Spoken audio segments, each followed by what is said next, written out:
Kata Sahibut Tarik adalah Sultan Iskandar Zulkarnain di negeri Macedonia. Adalah dia berperang di negeri Hindi, maka kalah Raja Kedah Hindi. Maka oleh Raja Kedah Hindi dinikahkan Sultan Iskandar Zulkarnain dengan putrinya. Maka lahirlah seorang anak bernama Aristun Shah.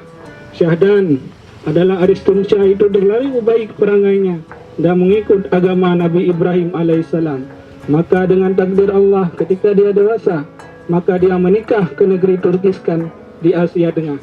Itulah asalnya segala raja-raja Aceh dan Raja Malaka asalnya dari nasab Iskandar Zulkarnain.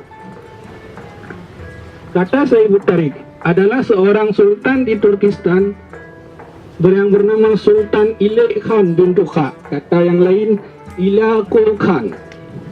Maka adalah tulisannya alif, lam dan qaf.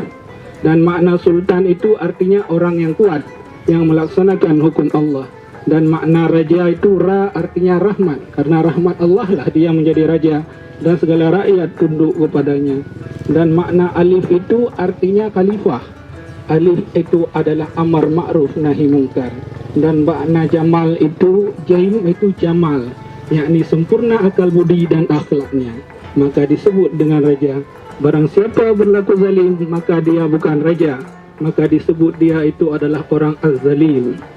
Dan makna pangeran artinya itu adalah pelindung, artinya orang yang melindungi segala rakyatnya.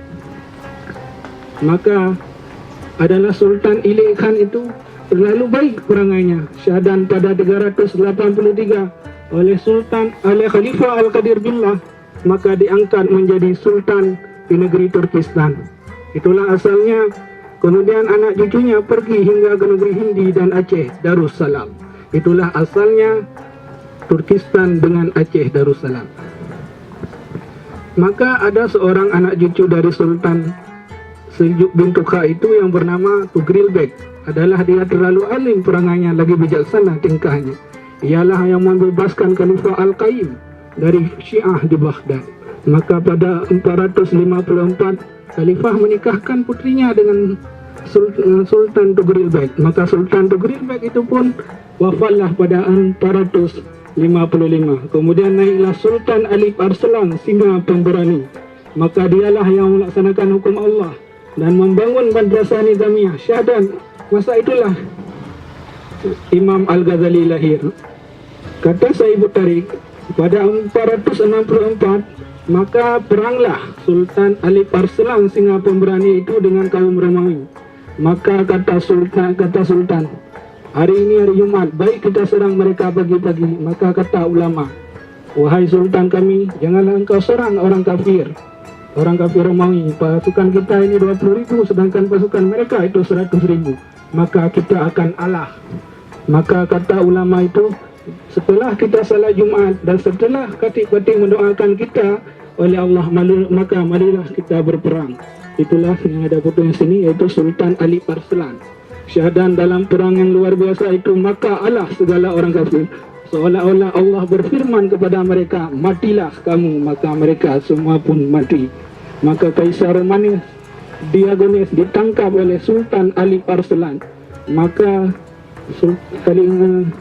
Kaisar Romawi pun itu tunduklah kepada Islam dan mereka kembali dengan membayar fidyah. Adalah di negeri Baghdad itu ada seorang yang bernama Sultan Muhammad bin Seljuk. Maka dia beranak Sultan Mahmud, dan Sultan Mahmud itulah yang terbesarnya kerajaan di Baghdad. Maka ada anak dia yang bernama Malik Mansur. Maka Malik Shah Mansur itu beranak Syekh Abdul Rauf As-Saljuki. Kemudian Syekh Abdul Rauf As-Saljuki hijrahlah ke negeri Aceh. Anaklah yang pertama yang bernama Sultan Johan Shah. Itulah asalnya Raja-Raja Aceh Darussalam dari dinasti Seljuk.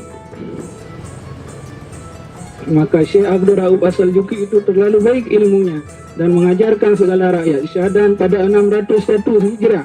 Maka dengan takdir Allah, Sultan Johan Shah mendeklarasikan Aceh itu negeri kerajaan Islam. Dan adalah pun istrinya yang pertama Maharani Putra Tisno, yakni istri dari kerajaan Lamuri Aceh Darussalam. Kemudian dari pernikahan itu Lahirlah seorang anak, Raja Sultan Ahmad Shah. Ialah yang merentah hingga ke negeri Indrapuri dan menyuruh segala rakyat dan menyadukan Indrapatra dan Indrapura. Sebab itulah disebut Aceh Lesago. Demikianlah hikayat kami. Wabillahi taufiq wal hidayah. Assalamualaikum warahmatullahi wabarakatuh.